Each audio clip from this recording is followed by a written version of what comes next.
Trump చెప్పినప్పుడు కాదు, మాకు నచ్చినప్పుడు, మా కండిషన్స్కు ఒప్పుకున్నప్పుడు యుద్ధాన్ని ముగిస్తాం. ట్రంప్ చర్చల ఆఫర్కు ఇరాన్ ఇచ్చిన కౌంటర్ ఇది. పనిలో పనిగా 5 కండిషన్స్ కూడా పెట్టింది.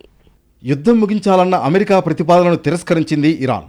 తాము నిర్ణయించుకున్నప్పుడు, తమ షరతులకు అంగీకరించినప్పుడే యుద్ధం ముగుస్తుందని తేల్చి చెప్పింది. అమెరికా ముందు 5 కండిషన్స్ పెట్టింది ఇరాన్. దాడులు, హత్యలను వెంటనే నిలిపివేయాలని, యుద్ధం మళ్లీ రాకుండా గ్యారంటీ ఇవ్వాలని కండిషన్ పెట్టింది. యుద్ధం నష్టాలకు పరిహారం ఇవ్వాలని, హెజ్బొల్లా సహా అన్ని రెసిస్టెన్స్ గ్రూపులపై దాడులు ఆపాలని సూచించింది.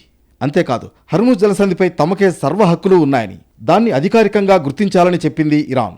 ట్రంప్ ప్రతిపాదించిన 15 పాయింట్ల ఫార్ములాకు కౌంటర్గా ఈ షరతులను ప్రతిపాదించింది ఇరాన్. ట్రంప్ 15 పాయింట్ల సీజ్ ఫైర్ ప్లాన్ను పాక్ ద్వారా ఇరాన్కు పంపారు. 1 నెల రోజులు కాల్పుల విరమణ పాటించి 15 ప్రతిపాదనలపై చర్చలకు రావాలని సూచించారు. ఇరాన్ తనకున్న అణు సామర్థ్యాలను తప్పనిసరిగా నిర్వీర్యం చేయాలని, నతాంజ్, ఇస్ఫహాన్, ఫోర్దో అణు కేంద్రాలను ధ్వంసం చేయాలని సూచించారు.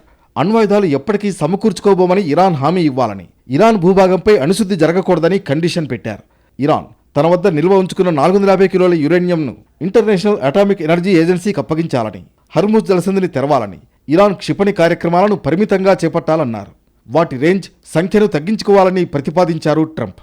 అయితే మధ్యవర్తుల ద్వారా సందేశాలు పంపించడం, చర్చలు జరపడం కాదంటోంది ఇరాన్. అమెరికాతో ఎలాంటి చర్చలు జరగడం లేదని తేల్చి చెప్పింది. రహస్య సంప్రదింపులను చర్చలుగా పరిగణించమని తెలిపింది.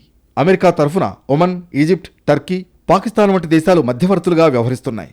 వైట్ హౌస్ ప్రత్యేక అధికారి స్టీవ్ విట్కాఫ్ చర్చల్లో అమెరికా తరఫున నాయకత్వం వహిస్తున్నారు.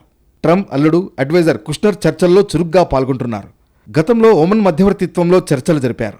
అలాగే అమెరికా ఉపాధ్యక్షుడు JD Vance, commander Brad Cooper, విదేశాంగ మంత్రి మార్కో రూబియో, ఇరాన్ తరఫున ఇరాన్ విదేశాంగ మంత్రి అబ్బాస్ అరాక్చి కొన్ని రౌండ్లలో చర్చల్లో పాల్గొన్నారు.